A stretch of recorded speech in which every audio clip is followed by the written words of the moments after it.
the SOJ, considering that I have a team you of are the PG one there. there. Wala si SOJ doon. Ikaw ang nagkarga sa kanya sa aeroplano. Kaya tinatanong kita, who gave you the order?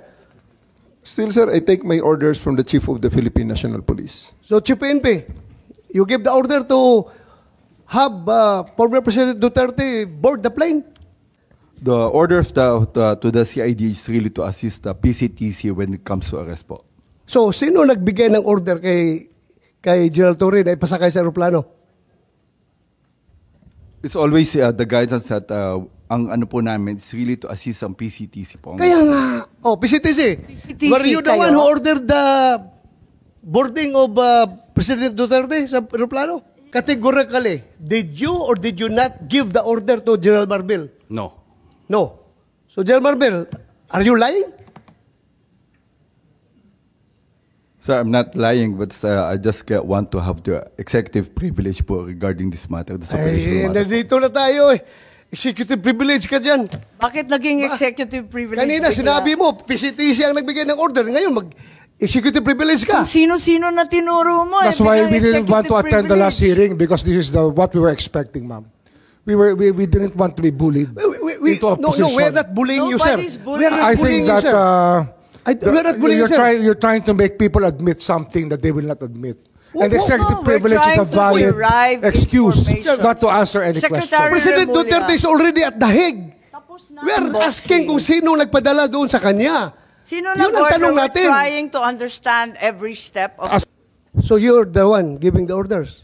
If I have to be the one, then if I am the one sir. that is referred to, I will admit it. That I gave the clearances to number one, serve the warrant of arrest as I saw it, as I deemed fit, and number two, to fly him to The Hague to be surrendered under Section 17 of Republic Act 9851. And that is, I caused this through my brother. Yes, who is the Secretary of the Interior and Local Government. Okay.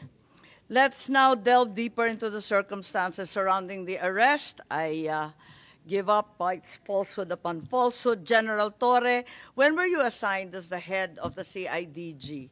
Dahil naalala ko, inaresto po ninyo si Pastor Kibuloy, August 24, tapos na-promote kayo.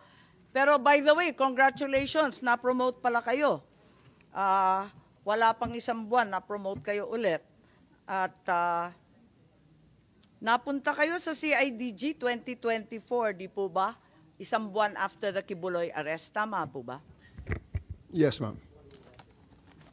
And you were assigned to the CIDG specifically. What would you say are the main mandates of the CIDG? Anong mission nito? We're the lead investigating unit of the PNP on matters delving on major crimes and those involving economic sabotage and other sensational cases that may be assigned by the Chief of the Philippine National Police. So to reiterate, it's monitoring, investigation, and prosecution of all crimes related to economic sabotage and other crimes of such magnitude to the extent that they're commissioned by highly placed or professional criminal syndicates are involved. Tama po ba yun? Yes, ma'am. That is your mission. That's the general mission, ma'am. Yes. And part of the CID mission as well is to investigate major violations of the revised penal code, right? Yes, ma'am. Okay, so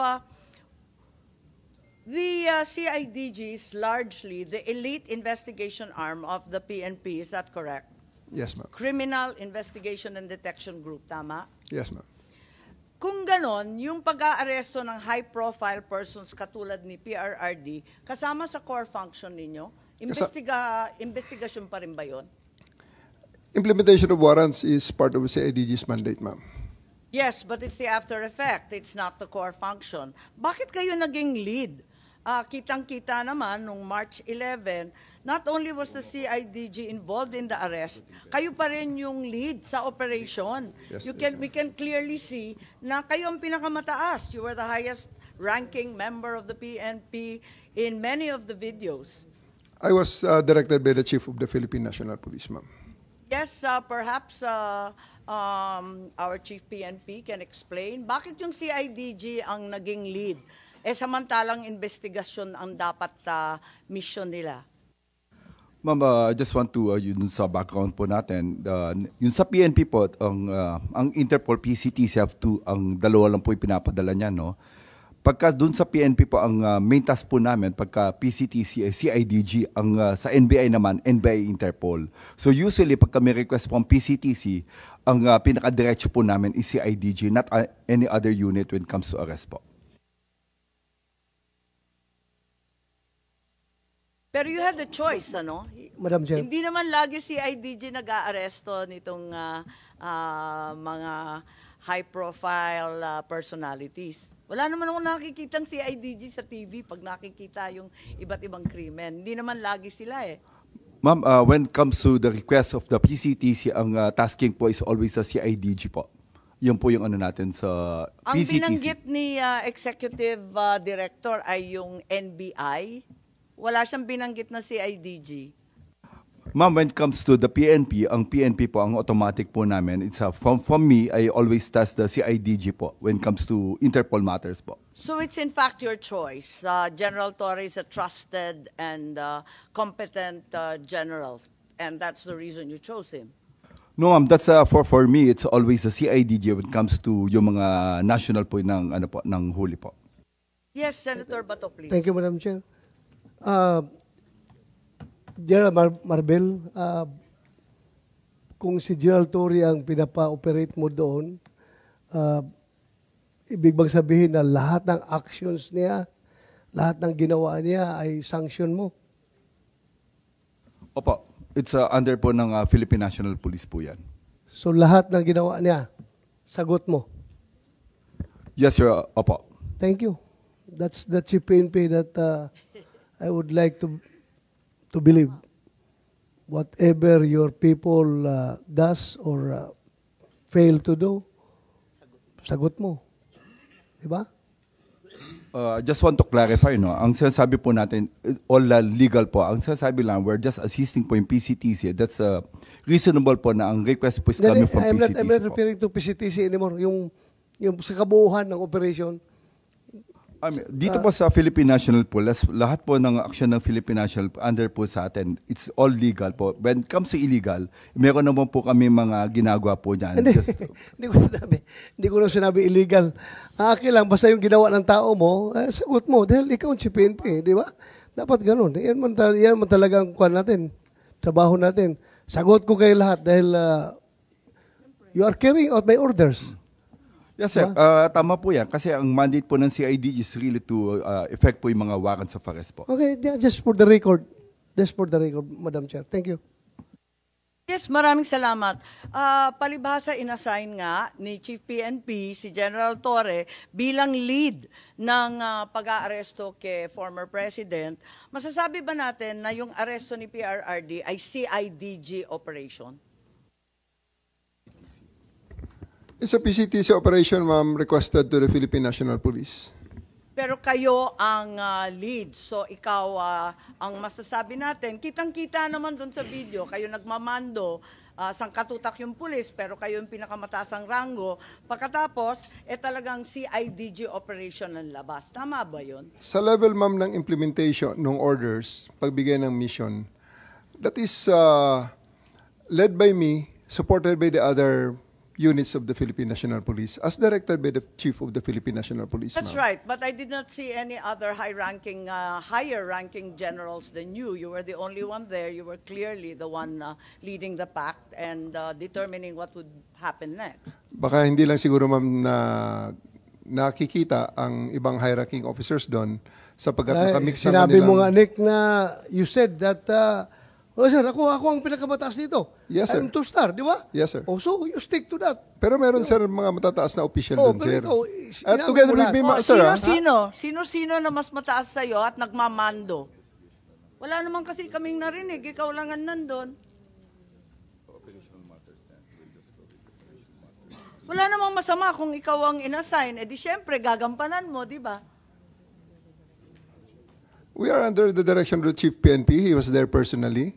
ang pag-implement lang, sir, ng actual arrest ay ang aking ginawa, and I operated under that direction to ensure the proper service of the warrant, the observation of the law, protection of the arrested person, and ensuring his safe delivery Okay lang. sa kung saan man siya pinapadala sa akin. So ma'am. simple lang. Was it a CIDG operation? Yes or no lang po?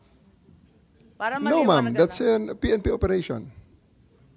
CIDG bahagi naman ng PNP, pero sa dinami-dami ng division, sa dinami-dami ng pangkat sa PNP, CIDG ang pinili ng Chief PNP na maglulunsad nito. Tama po ba? That is an operation, composite operation. That is an operation headed by a composite team of the PNP, led by the director of the CIDG, ma'am. So, who gave the orders to The chief. have President Duterte transported to The Hague? Sino nagbigay sa'yo ng order? Sir, my order is to serve, the order that I received from the Chief of the Philippine National Police is to serve the warrant and ensure his delivery to the 250th Wing, to the team that will deliver him to The Hague. On the nuances of the higher authorities, I may not be privy to that information. Okay. Hanggang doon lang sa 250. Sino nagpadala sa kanya sa aeroplano? Nagpasakay sa aeroplano? The order for me, sir, is to deliver him to the team that will deliver him to The Hague. And Sinong team na yun? Na-establish naman natin, sir, that it is done by the Interpol. Interpol. Sinong Interpol doon? Sinong Interpol doon? Si Ambassador Lacanilaw? Kanila o nag-order sa'yo na isakay sa aeroplano? Sir, I think we have already established. Yung order ko is for me to deliver him to the 250th Wing and deliver him to the team. Okay, at assist the nandun na team. siya sa 250th Wing. Ngayon, pinilit mo siyang ilabas. Nakita ko pa yung matanda, humawak sa lamisa. Ayaw siya magpadala sa'yo. Ayaw niyang sumakay sa aeroplano. Sino nag-order sa'yo na isakay siya sa aeroplano? Sino nag-order sa'yo? Can I defer the questions, sir? The answer to the questions to the SOJ, considering that I have a team you of are the the PG one there. there. Wala si SOJ doon. Ikaw ang nagkarga sa kanya sa aeroplano. Kaya tinatanong kita, who gave you the order?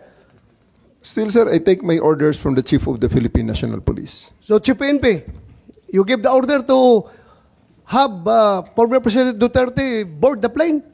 Ma'am, I think that from the very beginning, the DOJ's advice was sought on every step of the way. Yes, sir. And we gave the clearance to serve the warrant Yes, sir. of arrest. I am asking them because they are on the ground. Sila ang nag-implement doon. Kaya, Chief PNP, you give the order to the CIDG? The order of to the CID is really to assist the PCTC when it comes to arrest po. So, sino nagbigay ng order kay General Torre na ipasakay sa aeroplano?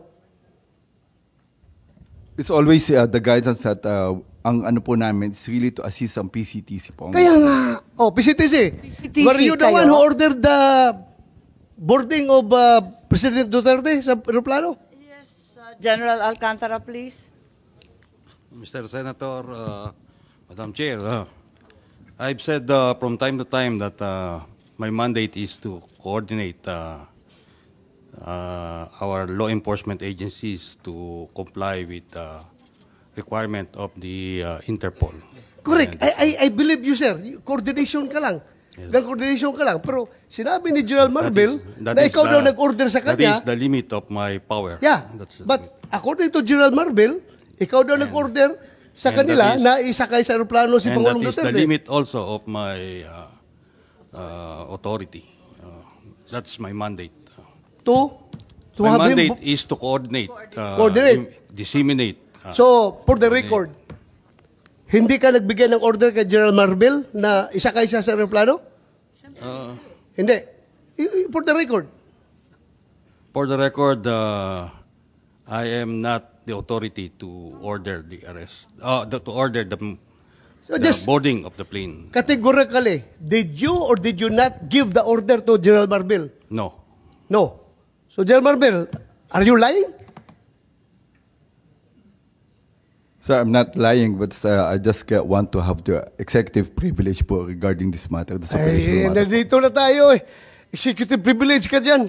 Bakit naging executive privilege? Kanina bigla? sinabi mo, PCTC ang nagbigay ng order. Ngayon, executive privilege ka. Kung sino-sino na tinuro mo. That's why we didn't want to executive attend the last privilege. hearing because this is what we were expecting, ma'am. We didn't want to be bullied into a position. No, we're not bullying you, sir. Nobody's bullying. We're not I bullying think you, that sir. We're not bullying you, sir. you're trying to make people admit something that they will not admit. And No, executive no, we're privilege is a trying to valid derive excuse information. not to answer any Secretary question. President Remulla. Duterte is already at The Hague. Tapos na We're ang asking boxing. kung sino nagpadala doon sa kanya. Sino Yun ang nag-order? tanong We're natin. trying to understand every step of As the I said way. earlier, everything was cleared with the DOJ. We are not bullying you, sir. Ha? We want the truth. That's why if we So, try sir- to make a person admit something that should not be admitted, it means that there is something more to it, which is the clearance given by the DOJ was probably the most important part of it, to serve the warrant of arrest and to surrender the person under the law. I'm sorry, Secretary Remulla. I recall that General Torre, nagbigay siya ng interview na sinabi niya, bigyan lang ako ng eroplano. Ako nang bahala dyan. Tama po ba? Yung nabasa ko, na sinabi niyo, ako nang bahala, basta bigyan ako ng eroplano. Nabasa po namin sa media, fake news po ba yun o hindi? Kasi kailangan niyo po talaga siyang ilipad sa dahil. General Torre. Please panoorin ninyo, nandyan, arrest him, bring him to the Hague, yun lang. Pakita lang. So paano po General ibinabasa Torre. inyo ni PNP Chief Marbil na how did he say that to you? Na no matter what, we need to fly the former president to the Hague and we need to implement the ICC arrest warrant. Arrest him and bring him to the Hague. Yun na. Simple as that. Arrest him and bring him to the Hague. Sagot ko lang, sir, bigyan mo ko aeroplano. O di ayos. And then the rest, you planned everything. Matagal na yun eh. Ang plano na yan, matagal na yan. Hindi yan spur of the moment eh. Matagal na yan. And nagkataon lang na talagang yun, the opportunity arose. So Secretary Remulla, nagpa-interview na si General Torre. We're not bullying him. He voluntarily gave this interview. And like many of our countrymen, napanood namin. Sinabi niya na siya talaga. Paano ba yun? Sino nag-utos sa kanya? Ano nga yan, ma'am? Sabi ko nga, clear namin lahat yan. Kasi they were asking me the Linaw po legalities. ninyo, Even if I was clear. abroad, my advice was being sought. And I gave them the advice. That So kayo number ang one, nag-utos? serve the warrant of arrest. And number two, surrender him to the Hague. That's what the law provides. So, sir, you're the one giving the orders. Well, in some ways, because I gave them the legal basis for all the actions that happened. So, you're the one giving the orders. If I have to be the one, then if I am the one No, sir. that is referred to, I will admit it. Kasi that I gave the clearances to number one, serve the warrant of arrest as I saw it, as I deemed fit, and number two, to fly him to the Hague to be surrendered under Section 17 of Republic Act 9851. And that is, I caused this through my brother, Yes, who sir. is the Secretary of the Interior and Local Government. Sir, giving orders is different from giving clearance. Klaruhin natin ito. Well, Ang tinatanong ko is, sinong nag-utos? Because PNP is a uniform organization. Hindi yan gagalaw kung wala mag-uutos. Ang tinatanong namin ng committee, sino nag-uutos? Ikaw sabi mo, you're the one giving the clearance. Ngayon, ina-admit mo na parang sinasabi mo na kung gano'n man lang, ako na nagbibigay ng orders. So, nalalabuan ako doon. Kasi sabi mo, nagki-clearance, nagbibigay ka ng clearance sa kanila. Sa kanilang ginagawa. kasi every step of the way. it's a crisis management time eh. Kailangan maklear lahat. Dapat malinaw mag-isip yung mga taong kasama sa nasabihan usapan. mo na ahead of time. Na-clear na lahat yan. Tinatanong nila sa akin kung ano nga. Ang sinabi ko talaga dyan, number one, you can serve the warrant. And number two, Hague. Surrender him to the Hague under the law. So- That is what the law provides. So ang ibig sabihin, nalaman na ninyo na may warrant bago pa umabot yung March 11, 3 a.m. na sinasabi. Hindi po. Nalaman may clearance ko, na una, before sasabihin ko March sa inyo, 11. nalaman ko po na mayroong problema nung March 9, ako po nasa airport at sinasabi sa akin, mukhang may mga chismis na mayroong warrant. So balik tayo sa Pero chismis. chismis mo yun. Kung alam ko kung totoo yun, hindi na po ako lumipad. I would have stayed here. Pero I had to fly because I had a commitment So nautusan ninyo with ng March the 9. UNODC. So nautusan ninyo ng March 9 si PNP Chief Hindi ho, Marbil? nung dumating po yung warrant, yung diffusion order, pinadala po sa akin yan. Siyempre, ang technology naman, nasa Vienna po ako, kahit iba yung oras.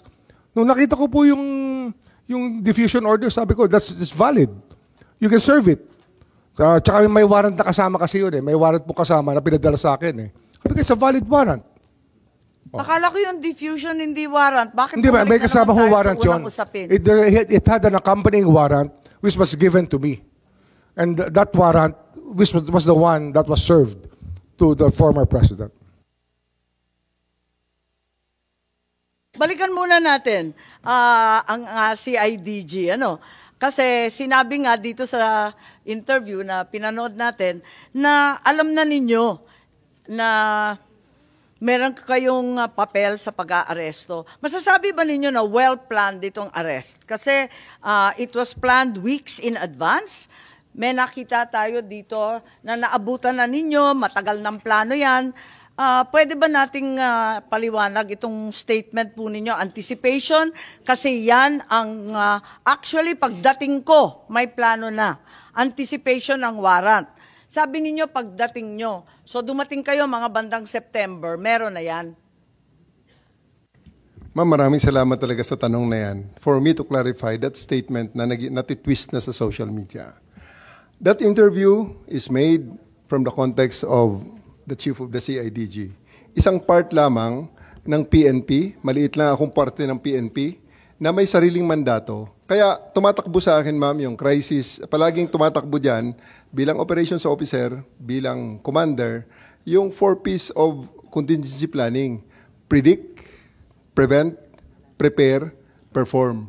Palaging may plano. Dahil nagbabasa ako ng dyaryo, ito, may possibility na lalabas ang mga to. So, naghahanda ako na pag inutusan ako ng Chief PNP, hindi ako magsimula sa zero. So, it's not about anything, about sinister or anything, but it's just part of my job to plan for it. So, ano ang mga dapat pag may lumabas may mga wanted person, in-anticipate natin lalabas ang warrant. So hindi pa dumarating yung diffusion notice noong March 11, may plano ka na. Hindi ko po dinidinayan, ma'am. Part ng aking trabaho ang mag-prepare ng contingencies. Tama, para pag hindi naman nautusan kita ako, naka-ready binibintang. po yan, ma'am. Meron kang interview, sinabi nga na January 2025, nagkumpuni ka na ng secret 80-page plan na ang tawag Operation Pursuit ng New York Times. Ang pagkaintindi natin, Oplan Tugis. Tama ba yun? Wala po akong sinabing ganyan, ma'am. Kung sino man ang source niyan, I'm not very sure about it. Lumabas sa lahat ng media, sa GMA, pati New York Times sinabi. Pwede po nating makita, ma'am, kung Hindi if ko possible. alam. Yan lang ang nabasa ko, katulad ng marami. Operation Pursuit, tapos translate Oplan Tugis. Okay, may pangalan ho ba ako na naging source, ma'am, kung pwede ko makita? Kasi until this point, gusto ko rin po, ma'am, maraming salamat sa pag-clarify nito. Gusto ko sana makita, ma'am, yung ang pangalan ko talaga. ang PNP, ang nagplano na ng isang Oplan Tugis. I'm just one of the... Napakahaba. Yun lang, ma'am. I'm just one of the 220... Unfortunately, I'm just one of the 220,000 policemen of the PNP right now.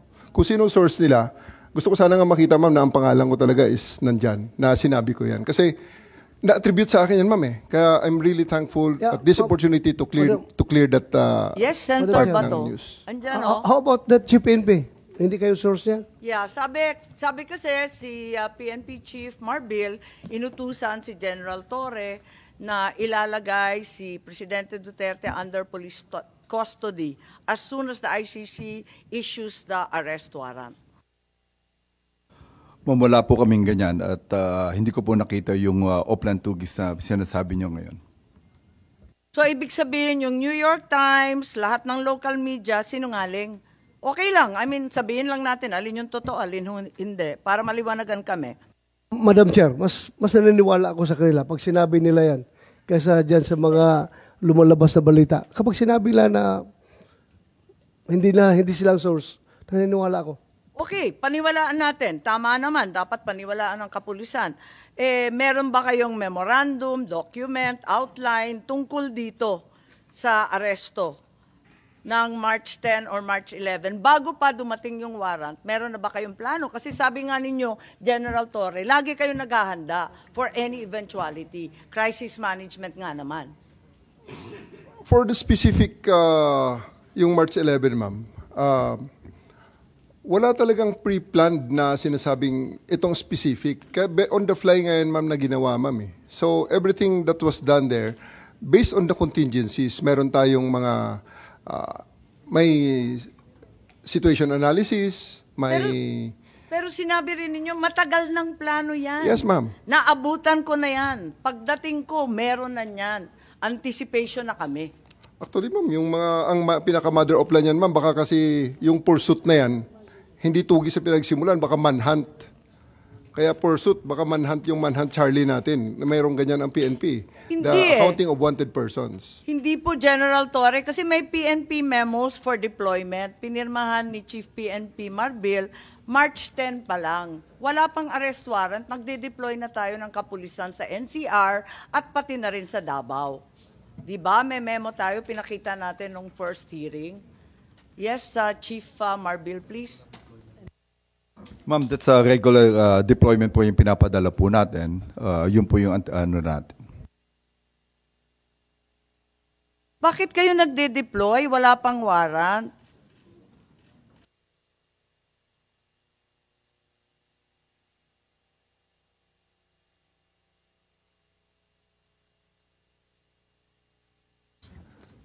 That's already part of the contingencies. Kasi hindi naman natin madi-deny na napaka-high profile ni PRRD. Ito na nga, may preparation na may probability na lalabas itong order na to. On my part, lalabas ang order na to. Pero sabi, nung unang hearing ni Secretary John Vic, na chismis lang naman, magde-deploy ka sa chismis lamang?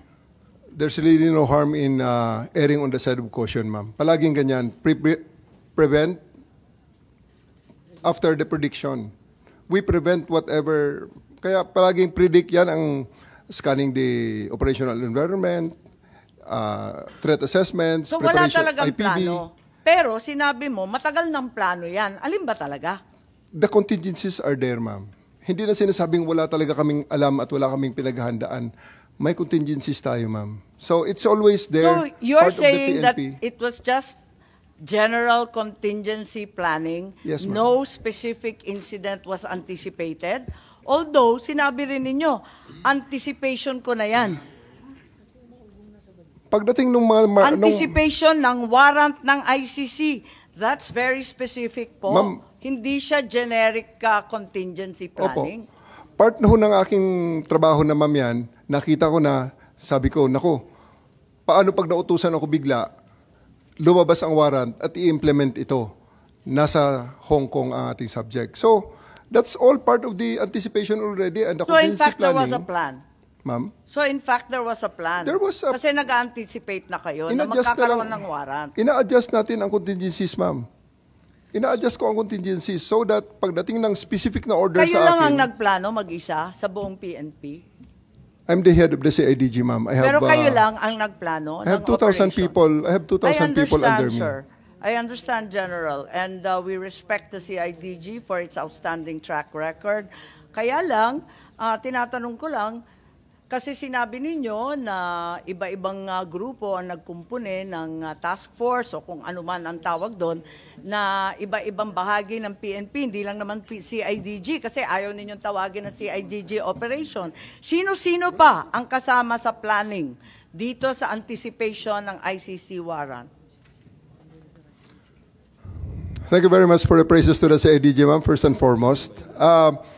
Ako rin, ma'am, ang naglabas ng mga request na ito po ang mga components na kailangan, ang mga makakailangan ko at Sino-sino ma-engage po? just in case na ito ay it will come down. So if you have seen, meron doon mga Special Action Force, kasi nga, ni-request ko ang mga yon. I requested them through the Chief PNP. Sir, I need Special Action Force. I also need the NCRPO to stand by on alert na ang kanilang mga civil disturbance management ay mag-ready rin just in case na magkaroon ng mga rally, magkaroon ng mga mass movements, ready rin kami So kahit papano, hindi totoo na walang plano kasi may anticipation ka na eh. At definitely, saka ma'am. nananawagan ka na sa Definitely. iba't ibang tropa. Definitely, we are denying that plan from the context of being sinister and really plotting against the former president. It's not like that. We are just making sure that the PNP will be up to its mandate of protecting the peace and order and the well-being of the citizens, even though this an event as controversial as this goes down. So Chief Marbil, tama ba inauthorize ninyo na tawagan yung iba't ibang pangkat ng PNP si General Torre? Siya nang namahala ng lahat. Ma'am, ako po ang in charge po ng Philippine National Police. I just ordered General Torre to prepare. Yun po yung contingency natin. Kasi we heard from the news coming from the former president that there will be an ICC. Pero iba-iba na yung mga grupo na tinatawagan niya, hindi na si IGG lang. That's ma'am, dun sa atin sa ano natin, meron po yung power ng CIDG that's really to help from other units po. Okay naman po sa Philippine National Police po yan. Okay, eto naman tayo sa mga nangyari doon sa Villamor na, no, sa 250th. Ano na ang nangyari doon? Gusto lang natin malaman at itatanong kung ano nangyari dahil nandito na tayo, no? Umabot na tayo sa Villamor. Was there a time na may binantaan ka o tinakot o pinagsabihan kung sino man doon? At the end of the day, ma'am, everything that happened in the 250th wing is for the purpose of bringing the former president to the plane peacefully. So, nandun yung continuum on the application of forces. So, nandun yung pakiusap muna na ginawa namin simula pa nang siya ay ma-take into custody up to nang isasakay na siya. So, continuum forces, pakiusap and everything, and kailangan there's always a time to tell them that... Parang hindi na pakiusap ang nangyari. Yes, ma'am. Kasi inaresto na ninyo si Attorney Medialdeo, sabi ninyo, obstruction of justice, tama? Force continuum, ma'am. At Na hindi sinabi na nila ninyo sa pakiusap. doon sa last hearing natin, under oath, sinabi naman ninyo na talagang hinandcuff ninyo at binasahan na ninyo ng Miranda, Because tama? on the force continuum, ma'am, pataas ang application of force. Pinakiusap ko, 10 oras na nakikiusap, hindi masunod, and alas 12 na, mag-alas 10 na, lilipad ng aeroplano, Pero teka, in-elevate ko ng konti. So, I became nandidiin ka forceful na. at that time. Okay. Pero ang tanong, bakit inaresto? May paghadlang ba sa proseso ng batas? May tunay ba na obstruction of justice? May panahon ba na pinigilan ni E.S. Medialdea kung sino man testigo na magsalita? Binago ba niya? Sinira ba niya yung mga dokumento? Tinago ba niya ang makakatakas na suspect? Lahat ng obstruction of justice, may pekeng pangalan ba na binigay? Pinagtatanggal niya na paglitis ng isang krimen, lahat ba yun? Talagang obstruction of justice. Alin bahagi dyan ang obstruction? Ang specific po ng ginawa ni E.S. Medialdea para siya ay aking arestuhin sa obstruction of justice, he prevented me from taking physical custody of President Duterte so that he can be boarded on the bus that will bring him on the plane. Yun na, ma'am. Kaya part yun, I read him his right. Kaya pataas na pataas, ma'am, ang level ng... So talaga How did he prevent you? Kasi ang nakita ko naman, naglagay lang naman siya ng upuan dun para upuan ng dating Pangulo. He is placing himself between me and the former president, ma'am. Umarang siya. Kaya ba niyang harangan yon? Daan-daan pulis ang kasama mo? Ako, ma'am, personal na hinarang niya, which is kailangan ko siyang alisin so that I can actually order my men to take custody of the former president and bring him to The Hague. Ang dami-dami po ninyo. May kakayahan ba o kapangyarihan si E.S. Medialdea na hadlangan ka at yung libo-libong kapulisan na dalhin si PRRD sa Hague? Yes, ma'am. Kasi nung nandun siya, hindi namin nagawa. Pero inaresto ko siya, nagawa namin, ma'am. Tama ba yun? Klaro ba kayo na ang ginawa lang, ang sinabi nyo sa last hearing, ang sabi ninyo, he was blocking my way preventing us, he placed another chair at the side of the president for the former president to sit. Yun lang, naglagay lang ng upuan. Obstruction of justice na ba yan? Opo, ma'am. Kasi ma'am, kung hindi siya umalis doon, hindi namin talaga maisakay sa bus si former president. Kaya nga... Dahil lang sa isang upuan? No, ma'am. Pag umupo siya uli, problema na uli yun, ma'am. Paano namin siya mapalakad? Di, bubuhatin namin siya. Libo-libo Which is, I really naman don't kayo. want to do. Yes, ma'am. Apakaklaro naman sa PD 1829. Yung obstruction of justice, iilan lang naman ang patakaran, ilan lang yung pamamagitan para obstruction. Wala namang sinasaad doon na, lalagyan mo ng upuan para maupo yung matanda. Meron bang ganun? Ma'am, basta ang bottom line lang po dito, ma'am, after he was removed from the area, wala pang 5 minutes, ma'am, the former president said, let's go.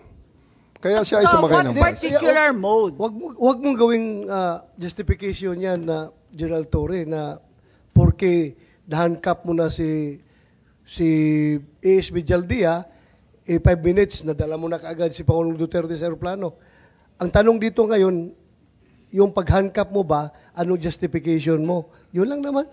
Yun lang naman, bakit?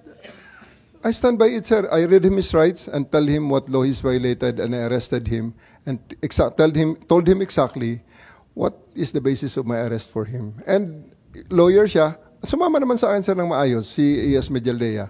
Actually, hindi ko na nga Sino hindi nailagay sasama doon? Kadami ninyo doon. Kaya nga, sir. Na ninyo. Ganun lang talaga, sir, siguro. Dahil there's really a need to put an end on everything at that night na kailangan matapos na yung situation. Balik tayo. Ilang beses mo na inulit-ulit. Hulihin si President Duterte at dalhin sa daig. Yun talaga mission mo. Yes, sir. Sino nag-order sa'yo?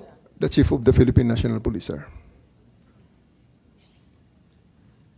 Si Senator Robin nagtsatsaga rito, sabi niya magsasalita din daw siya.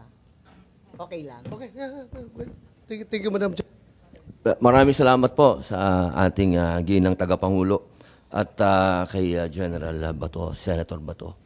A'udhu billahi minasyaitanir rajim. Bismillahirrahmanirrahim. Alhamdulillah rabbil alamin. Bismillahi wassalatu wassalamu ala rasulillahi. Assalamualaikum warahmatullahi wabarakatuh.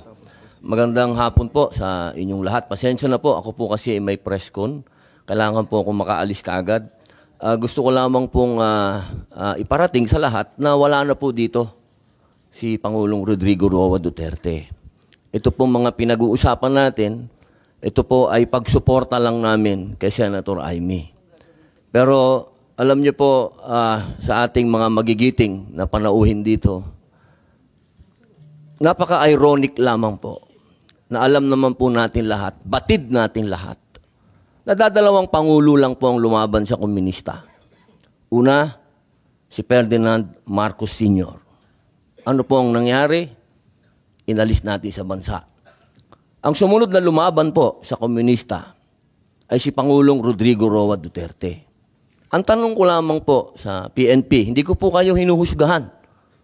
Hindi po ba nyo tinanong man lang sa mga nag-uutos po sa inyo kung bakit natin dadalhin sa The Hague ang ating dating Pangulo na alam naman po natin na buhay ang Communist Party sa Netherlands. Alam naman po natin na hinihingi natin dati na i-transport dito si Joma Sison, dalhin dito sa Pilipinas. Pero nagkabaliktad po, ang tinransport natin ay yung dating Pangulo natin na lumaban sa komunista. Ito lamang po, tanong ko, bilang ako po'y dating rebelde. Hindi ko naman po yan pinagkakaila. Hindi ko po maintindihan kung bakit tayo po ay nag-submit dito sa mga tiga-Netherlands. Alam naman po natin, kahit po itanong ninyo, ako po ay palagi dyan sa Utrecht. Kasama po si Joma. Hindi ko po yan dinideny. Pero nakakagulat lamang po na dinala natin doon ang dating Pangulo. Yun po ba, hindi po ba alam ng PNP na karamihan po sa mga dumadating na pera sa komunista, sa mga terorista, ay galing po sa abroad. Yan po yung mga tanong na kailangan ko po sanang itanong sa inyo at marinig ang mga sagot ninyo, pero naubos na po ang oras natin sa paikot-ikot. Ako po ay gusto ko pong iparating sa inyo ang kalungkutang napakalalim. Sapagkat sama-sama po tayong lumaban. Gusto po natin ng law and order sa ating bansa. Pero pagdating po sa kaduluduluhan, alam niyo po, General Torre, congratulations, nakadalawang medalya na po kayo. Pero alam niyo po, sir, nalulungkot po ako dahil yung katapangan po ninyo, sir, medyo nakalulungkot po. Bakit? Napakatanda na po ni former President, sir. Ako naman po, tagahanga ninyo sa pagkamatapang ninyo, sir, pero napakatanda na po ni former President. At alam naman po natin, sir, na lumaban yan sa komunista. Alam niyo yan, sir. Sana naging konting, ano lang po tayo ba? Binigyan naman natin ng konting, kung paano natin tinitingnan yung mga medalya nyo, hindi lang nalagyan ng medalya si Presidente, pero kung sa medalya mag-uusapan, tinulungan niya tayo laban sa mga terorista. Yun lamang po, sir. Sana napakasakit isipin. Ito pong bagay na ito, parang pati itong ambassador natin. Ano po ba talaga ang... ito po ba talagang operation para may aalis dito ang ating dating Pangulo?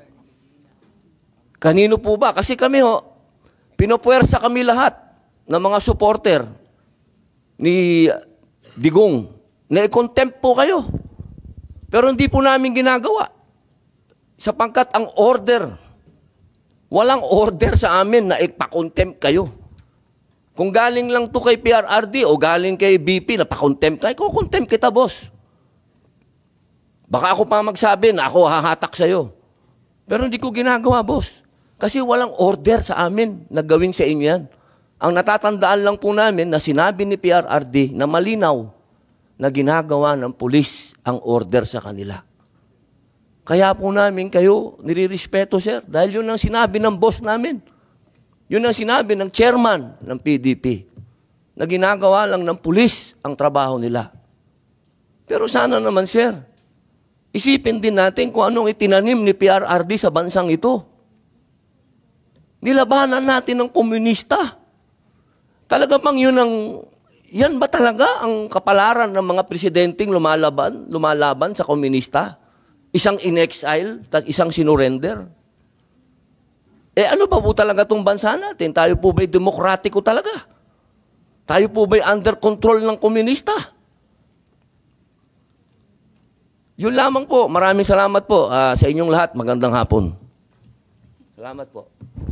Maraming salamat, Senator Robin Hood Padilla.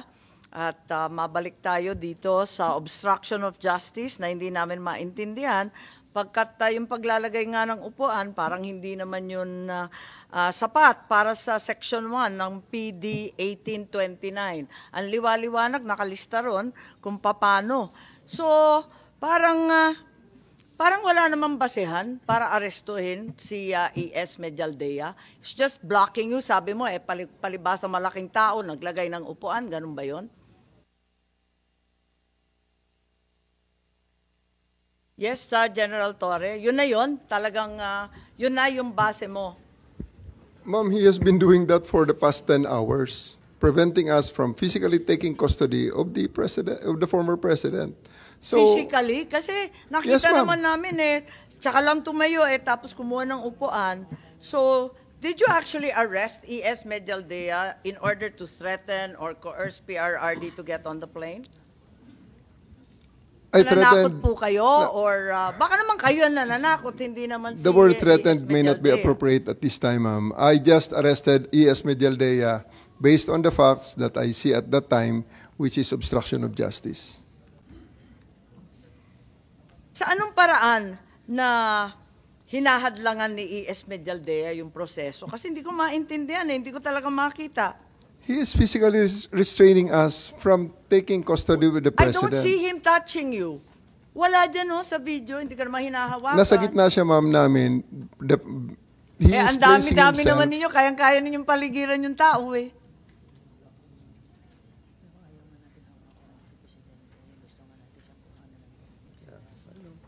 So palagay ko, paikot-ikot tayo dito sa istorya kung hindi naniniwala na may obstruction of justice. As a matter of fact, bakit hindi ninyo dinala si E.S. Medialdea sa kulungan nung gabing yun? Kasi pinusasan mo na, nag-Miranda rights ka na, ba't hindi mo dinala sa preso? I have the option to file the case which way I deem appropriate at that time, ma'am. At ang nakita ko, dahil siya ay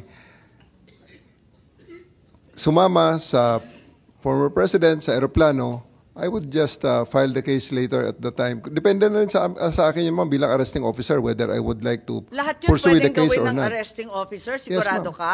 Yes, Kasi, ma'am. di ba, arrested person, 1 minute si E.S. Medialdea. Pagkatapos, di mo naman dinala sa kulungan. Ang ginawa mo, sinakay mo sa aeroplano, naging pasahero sa Hague. Paano nangyari yun? Tumakas ba siya sa kustodiya mo? Pinatakas mo ba? Rinilis mo ba? Ano nangyari doon? Inaresto mo tapos rinilis. Anong klase yun? Those are decisions made in the context ng situation during the time, ma'am. So, sumakay siya sa aeroplano, Teka lang. pinasakay namin siya. When did you release him? Kasi di ba nakaposas na nga Yes, siya. ma'am. Tapos binasahan ninyo at inaresto. Gaano katagal siyang arestado? Actually, ma'am, nilagyan ko lang siya ng posas nang inaresto ko siya. Oo. And then, hindi nga niya mailagay ang kanyang kamay Tama. sa likod dahil na medyo malaki siya. Oo. So, even before we took less than 10 steps, hindi pa kami nakalabas dun sa pintuan ng room na yun, ma'am, hindi ko na ikinabit ang isa pang posas. And then, when he was in the bus, tinanggal ko na yung posas at pinasakay si Ms. Medialdea. Sabi ko, maraming salamat, sir. Antayin mo na muna ang presidente dito sa bus para sabayan mo siya papunta sa aeroplano. Ang sinasabi niyo, diskarte mo na yon. Yes, ma'am. Diskarte mo. Pero hindi ba maliwanag na kapag arestado yung isang tao, hindi pwedeng palayain kung walang court order na naman? At saka kailangan may legal basis. Kahit may obligasyon ka, arestuhin because a crime is being committed in front of you. Hindi ba Article 223 yan ng ating revised penal code, infidelity in the custody of prisoners? I am Bakit the mo arresting pinalaya-biga? I am the arresting officer, ma'am, and I have the option to file the case which way I want it. Whether I will present him for inquest or I will go a regular filing on the prosecutor's But having office. arrested him, you cannot just release him. Bawal yun, di ba? Nasa revised penal code po, infidelity in the custody of prisoners. He's already a prisoner. You may also have violated your precious Article 125 for failing to deliver E.S. Medialdea to the proper authorities within 18 hours. A provision that you're very familiar with. Di ba sinabi ninyo, mamalasin naman kayo pag hindi ninyo sinurrender. Ba't hindi mo ginawa? Again, ma'am, those are judgment calls that I made to ensure They're not the accomplishment judgment of my calls. mission. They are procedures. They're the law. They are Yes, ma'am. procedures. I made that judgment call, the decision to just release him and bring him on the plane based on the prevailing situation as I saw it during the time. I think that's the most prudent. I really thought at that time that's the most prudent thing to do to ensure that the primary mission of bringing the president to The Hague is accomplished. So to your mind, General Torre, you are empowered by law to release an arrested person without any order of any court. You're given the authority to arrest the person, release him kung gusto mo. Basta ikaw ang magdidiskarte. Ganun lang yon. Wala kang pakialam sa batas, sa revised penal code, sa lahat ng pinagbabawal. Ganun ba yun? That's not the context that I made those decisions, ma'am. That's Sasabi not lang in those contexts. Saan ka naman nakakita, inaresto mo yung tao, tapos isasakay mo, papuntang Hague. Anong klase yun?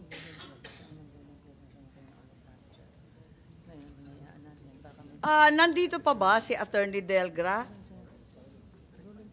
Sa online? I'm here. Andito pa pala si Attorney Delgra. Sige, tatanong ko lang, kasi nakita namin yung video, pakita lang yung video, kung saan kinakaladkad si Attorney Delgra ni General Torre. General Torre, gumamit ka ba ng dahas laban sa sinuman na nandun sa Villamor? Kasi nakita namin nagkakaladkad ka eh. Kanina pa Hindi naman dapat, ilan ang hinuli ngayong araw na ito, sir? Sa iba-ibang mga krimen. Ilan ang binigyan ng ganitong... Kasi nandito kayo lahat eh. Nag-iisang tao. Ilan ang binigyan ng Nag-iisang tao. Ang dami krimen sa labas. Ganito kayo. Sir, hindi kami humingi ng floor. Just invoke Article 59. Bakit hindi yan magawa-gawa? That's exactly the point that I'm saying. Ano siya naman? Pero, please na, bawal hawakan. Bawal hawakan! Bawal hawakan. Pwede ko na lang. Bawal The right to counsel is something that has to be observed and respected. Kasi nga, lawyer. Huwag na tayo Lawyer, pag hawakan. Huwag mo hawakan. Okay. Okay, please, man.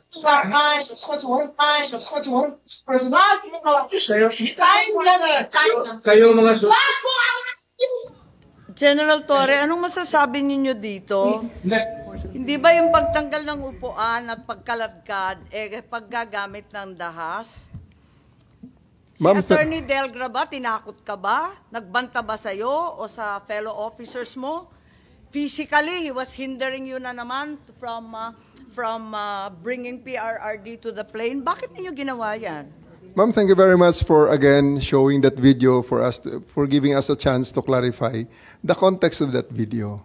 Yan nga ma'am, kitang-kita naman natin kung hindi natin ginawa yon. Sasama ba ng kusa si President Duterte na sasakay sa eroplano? Kung hindi natin i-escalate ang ating Ang mga... sinasabi niyo, General Torre, gawain at tamang gawain ng kapulisan ang magbanta, kaladkarin at gumamit ng dahas sa sino mang iaarestuhin nila? Ma'am, may time na nga inaaresto natin, tinututukan pa natin ng baril eh. So, that is in the force continuum. Kaya okay to. Ibig sabihin, ma'am, presence lang natin, kausapin lang natin, that's the first step, okay yan. Hindi nag-comply, lalabas tayo ng non-lethal weapon. Hindi pa rin nag-comply, we escalate on the other tactics that is deemed necessary and allowed by law na gamitin Allowed natin. by law? Sigurado ka ba? Yes, ma'am. Talaga? That is part allowed by law and by regulations, the appropriate measures to ensure that the person is taken into physical custody. Teka muna, hindi Reasonable mo naman necessity, ma'am. inaaresto si Attorney Delgra. Ano ba yung sinasabi mo? Ma'am, Hindi naman si Attorney Delgra inaaresto eh. inaalis ko siya actually, ma'am. Bakit si Delgra pinag-iinitan mo at pinagbuhatan ng kamay, kinaladkad kung sa website? Actually, ma'am, inaalis ko na siya so that our other people can actually ask the President to stand up Pero and go tinakot to the mo plane. siya eh. Hinila-hila mo eh. Yes, ma'am. Because hindi naman siya aalis kung hindi natin gagawin sa kanya yon. Tinakot ba ninyo, Attorney Delgra? Madam President. Madam Chair. Yes, Attorney Delgra, nandiyan pa kayo? I've been listening to the answers of General Torre. Mali ata yung context na sinasabi niya. If I may. Yes, please proceed, Attorney Delgra. Hindi naman kayo inaaresto. Thank you, Madam Bakit Chair. kayo binantaan? Bakit kayo kinaladkad? Hindi namin maintindihan. Tama po, Madam Chair. Pati po ako, hindi ko rin maintindihan kung bakit ginawa ni General Torre sa akin yun. No? But what we have been saying, si E.S. Mildaldea, pati po ako, nandun sa tabi ng dating Pangulo, ina-advise po namin siya as our counsel to invoke what the legal remedies available to him. Yung pong una, yung sinasabi ko na rin dito sa video, yung Article 59 ng Rome Statute, na kailangan siyang dalhin doon sa competent judicial authority ng custodial state. And the former president understood it very well. And that's the reason why he keeps on telling General Torre na dalhin siya sa korte. Pangalawa, which General Torre has not amplified a bit. Earlier, as mentioned, the doctor was able to get in, and the doctor herself said that there is a medical emergency na kailangan i-admit ang dating Pangulo sa hospital. And we have said that a number of times, me personally, to General Torre, and he has repeatedly denied the request. Yun po ang katotohanan dyan, patungkol doon sa rights ng dating Pangulo that he be brought to the hospital for a medical emergency. At one time, we even have an exchange with General Torre, and I hope he will admit this before the committee. I asked him na may medical emergency and he was asking for a medical abstract. Sabi ko, we don't have a medical abstract because the situation is fluid. We just learn about it now. You want to talk to the doctor? He doesn't want to talk to the doctor who was already there examining the former president. And that's how it happened. As it turned out, we knew all along that he will never be taken out of Villamor except into the plane and onto the Hague. Yun talaga ang plano. And he has in fact admitted it already in the interviews and before the Senate committee. Thank you, Madam Chair. Thank you very much, General Torre. May isasagot po ba kayo dyan? Dahil eto nga, nagbanta ba si Attorney Delgra sa inyo o sa mga opisyal ninyo? Was he physically hindering you from bringing PRRD to the plane? Was he committing a crime? Yes, General Torre. Bakit siya kinaladkad? Hindi namin maintindihan. As Attorney Delgra has himself admitted, sinasabi niya may medical emergency, may mga opinion ng doctors niya, which is contrary to the opinion of our doctors. And I think we can put that to rest already na walang medical emergency because the President himself, before he landed on the plane, made a video, sent to her daughter, posted on the internet, saying that he's okay. So, I think talagang ngayon, nasubstantiate natin. Hindi ang pasyente nagsasabi noon, ang doktor ko. Na personal choice, by the way. Nasubstantiate natin, ma'am, na wala nga talagang medical emergency. And Balik you have the tayo kay hindsight Attorney of a Delgra. 2020 vision. 2020. Okay lang yung collateral damage, yung mga katabi ni Presidente Duterte. Okay lang na saktan, arestuhin, na walang kasalanan yung mga katabi at nandyan para lang sumuko si PRRD. Ma'am, I do believe that everything that I did during the time are all within the ambit of the law. Kung ngayon, kung may mga taong gusto magreklamo at ireklamo ako, I can answer them on the proper forum if they file the appropriate charges in court. Thank you, ma'am. Yes, Attorney Delgra, did you think you were going to be the next to be arrested?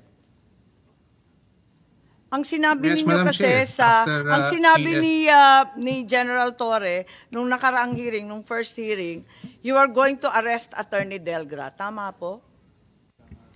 After I arrested A.S. Mijaldea, ma'am, when I came back to the room, I told him, you're the next. So he stepped out and then left PRRD and PRRD said, let's go. Tinakot mo na, bakit hindi mo inaresto si Attorney Delgra? He already stopped preventing me from doing my job. So, umalis na siya. How There's was no he need for me. preventing you? Hindi namin makita sa video, Attorney Delgra. You stopped preventing him. What exactly were you doing that prevented him? Perhaps if I may recall, just a few minutes before that, Madam Chair, sinabi ni General Torre na inaresto niya na si E.S. Mijaldea at ako na yung susunod. Sa totoo lang, pagkatapos niya, and then eventually, 5 minutes thereafter, sumunod na si former President. And which is not true. Kasi pagkatapos nung umalis na si E.S. Mijaldea, nagbanta pa si General Torre na hihilain ko yan. I was still there beside the President.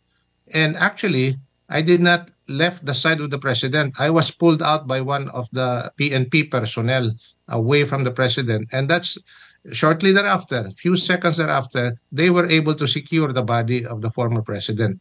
Ando na, maraming mga PNP na who surrounded the former President. And that was when I realized that they were able to secure the former President. And I realized then that he would now be brought to The Hague, as what General Torre has been telling us throughout the day that he will do it. So, obstruction of justice ang sinasabi ninyo tungkol kay Attorney Delgra at kay E.S. Mijaldea, pero hindi na inaresto si Attorney Delgra. Tama po ba? Kasi sumakay na si PRRD sa eroplano. Yes, ma'am. Kung tutuusin, hindi na kailangan magbuhat ng kamay, magkaladkad, hilain. Kasi sumama naman pala eh. after they were after I made it very, very clear that the escalation of yung aking pag-i-insist na sumunod sila sa aking sinasabi na sumakay si Presidente sa aeroplano ay talagang nakita nilang desidido at determinado tayo doon. So, in Desidido fairness kayo naman, hanggang sa nananakot kayo, nagbabanta kayo, nanghihila na kayo, physical na yung hawak ninyo. for whatever it's worth, ma'am, wala namang umabot. And I would like to give credit to Attorney Delgra and to the former President na hindi na umabot sa ganong level sapagkat sila naman ay sumunod na, si former President ay sumunod na at sumakay sa aeroplano after all those things happened. Pero napakaliwanag sa ating revised penal code, sa obstruction of justice, napakaliwanag rin sa manual ng PNP na dapat walang force, violence, threat, intimidation, or other means to vitiate the free will of the arrested person. So, bawal pa rin yun, di ba, sa manual ninyo? Bawal talaga yung paggagamit ng dahas, pananakot, pambabanta. Bawal yun eh. Ma'am, the word there is reasonable force. Ang bottom line ng context ng lahat ng yan ay reasonable force.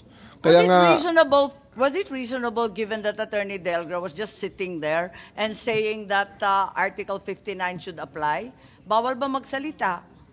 tapos na yung panahon na yun, ma'am, ng pag-argumento. Sinabi ko rin sa kanila dyan, ma'am, kung hindi nila sinabi dyan sa... Yun ang nagbigay ng taning, ba't nagmamadali? Sa mga video na palagay ko ang mga karapatan walang taning. Ang sabi ko nga dyan, ma'am, is, again, I will reiterate it to this forum, hindi ito ang lugar para tayo makipag-argumento sa batas. Ito ay panahon na ini-implement namin ang warrant at dapat sumakay na si PRRD sa aeroplano. Kung may reklamo kayo, asuntuhin nyo na lang kami. And again, I would like to reiterate that standpoint na I do believe personally that everything that I did was within the ambit of the law, and kung may magreklamo man, kung may mga tao mga nasaktan, they are always welcome to file the appropriate charges in the proper forum, and so that we can discuss about it. Sa anumang pamamaraan, basta maaresto mo. Parang ganun ang sinasabi. As long as there is reasonable force, we use reasonable force, and yun nga sinasabi namin kung andito si Senator Bato, alam yan, lecture yan ang force continuum. Yun ang basically force continuum is the one that mandates yung force continuum mo palapad ng palawak. Sabi ko, di ba sabi mo, ang mission mo, arestuhin lang ang dating Pangulo. Bakit pati si E.S. Medialdea, si Attorney Delgra, hindi naman bahagi ng mission mo yun? Di ba escalation na to ng mission? Lumawak na lang ng lumawak. Pati yung iba, dinamay-damay na wala namang kinalaman doon. Inaresto na, kinaladkad na, tinakot na. Tama ba yun? Nakita nyo naman, ma'am, si Attorney Delgra palang hinawakan ko, bigla lang pumasok na si Kitty. Lalo na siguro pag andyan sila at pinatayo na ang presidente at dalhin na sa plane. Ako naman, General, sasabihin nyo sa akin, takot ka sa babae. Escalation of force lang, ma'am, ang tama lang namin. Tama kahit lang sa babae? Yung appropriate force lang. Yung appropriate force lang. O delikado hindi naman ma'am. Si PRRD yan Hindi naman yan ang mission order mo. Ang mission order mo si PRRD, hindi lahat ng kalakip na kalapit niya. Anyway, ma'am, as I said, we'll just, kung may mga gustong magreklamo doon na sa tingin nila ay nalabag ang kanilang mga karapatang pantao, we committed mistakes, may edad na rin si Attorney Delgra, may sakit si E.S. Medialdea, tignan mo naman yung nakaharap sa kanila. Kaya ba nilang pigilan kayong mga pulis na arestuhin si PRRD kung ninais ninyo? Tignan naman ninyo itsura. Yes. Di ba, libo-libo yan Ang pinagmalaki pa, 7,000 ang handa. Yes, ma'am. They actually were successful in preventing us from taking custody of the president for 10 hours. Nung in-escalate na lang namin at inalis na namin sila sa scene, saka pa lang namin nagawa ang aming mission. Pinagbawalan kami mag-contempt at sinabihan kami na wag na lang. Kaya hahayaan ko na lang, kahit labo-labo yung kwento po ninyo, magtiisan po tayo, pero hindi talaga ako natutuwa dahil hindi nagsasabi ng totoo at iba-iba yung sagot. Napakahirap ng ganito. Dumating nga kayo. Hindi naman pala handa magsabi ng katotohanan. Punta na natin na yung hindi napunta nun dati, Prosecutor Fadulion, nabanggit ni Attorney Delgra yung Article 59. At sinabi ng DOJ, paulit-ulit, na the Rome Statute does not apply. Prosecutor Fadulion seems to think otherwise. Your March 12 certification repeated it not once but twice. And I'd like to know, when did you issue that certification, which is dated March 12, but which you now say is a mistake? It was issued on March 12, 2025, Madam Chair. Sorry? March 12.